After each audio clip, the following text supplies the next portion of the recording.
Hi, I'm Tyler, I'm the Anime Ghost, and I'm here to tell you what the perfect session length for D&D is for you. Let's get right into it. So, I'd like to start off by saying that I'm not going to be covering anything less than an hour, just because I feel like you need to put at least some amount of time into it. You can't play D&D really in 30 minutes.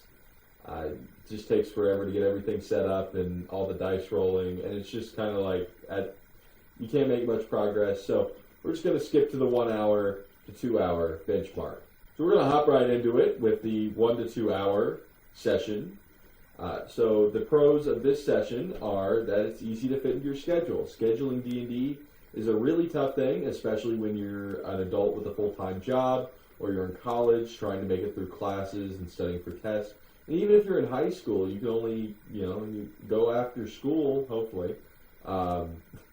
So scheduling is one of the harder parts about D&D, and having a shorter session time allows you to be a lot more flexible with where you put your session.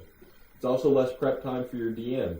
I appreciate you DMs out there. I'm one of you, and I know that sometimes it's really hard to plan for a multiple hour session that goes on and on. You have to have NPCs, locations, and while it is fun to make all these things and plan for all these things, at one point or another you do run out of content.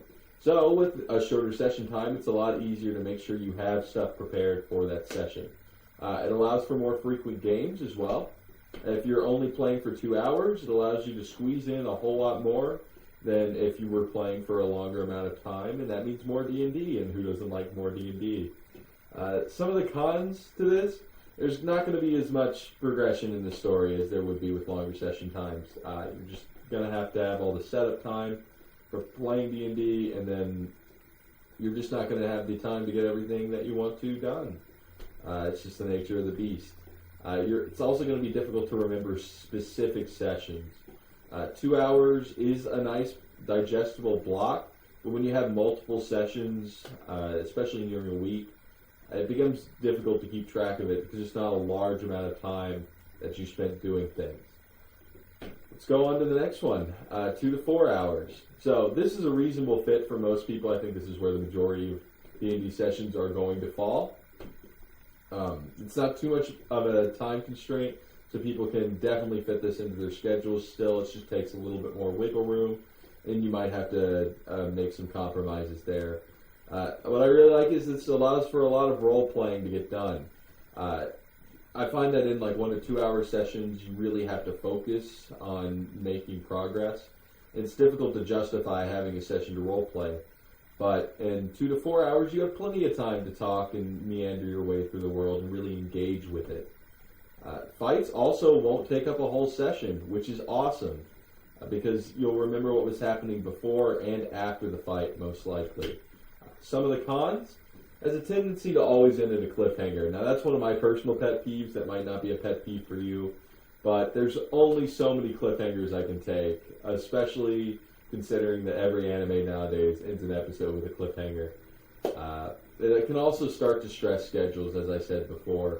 4 hours especially is a large time commitment. It's literally, 6 of the day? Yeah, I can do math. 6. No. Yes. It's a sixth of your day. That's a big deal, especially when you consider you spend a third of it sleeping. So make sure to treat the time that people are giving you with respect. Next, and finally, the 4 to 8 hour session. Now this is one that I've had personal experience in. I've also had experience with the 2 hour session. A lot of game progress can be made. That's really the main selling point on this. You are spending 8 hours, 4 to 8 really, playing D&D. You're going to the cabin with your friends, you're going to sit down, and D&D is all you're going to do.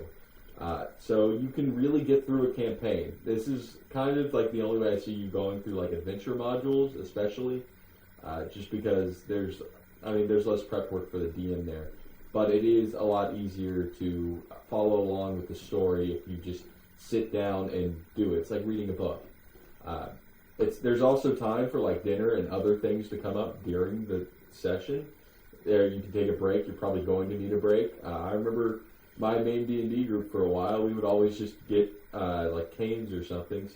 Not sponsored, by the way. just some sort of food and eat together like halfway through the session. That was a really good bonding experience just for us, and it gives you time to like hang out with your friends, which is why you're playing D&D in the first place, I hope. It's also the most immersive. You can really get into role playing over the course of 4 to 8 hours. You can just be your character for that period of time. It's a lot harder to like get into that with the shorter time frames. Some cons: it's really difficult to schedule, especially for adults. You're limited to the weekends, and typically people have a lot of plans, so it's going to be hard to get that weekly session in. You may be looking at bi-weekly or monthly. It's also a lot of prep time for the DM. Like one of the pros from earlier, it's a con for this one. 8 hours, especially, is a long time to have material planned for. There's a reason Critical Role and other popular D&D podcasts typically go for like 2 to 3 hours, and that's because those worlds are really, really rich, but it's difficult to have more than that planned. And 8 hours really, really starts to drag on, especially when you consider it's like the butterfly effect, right? One choice leads to 2 different choices, leads to 2 more choices for each of those. And it just spirals out of control until you have no clue what's going on, other than there's party somehow kidnapped a princess. That said, that's kind of the end of this video. I hope I shed some light on what might be a possible schedule change for your party in the future, or if you're planning on playing D&D, I hope this sheds some light on what kind of schedule you should be looking at, or what really fits your group the best.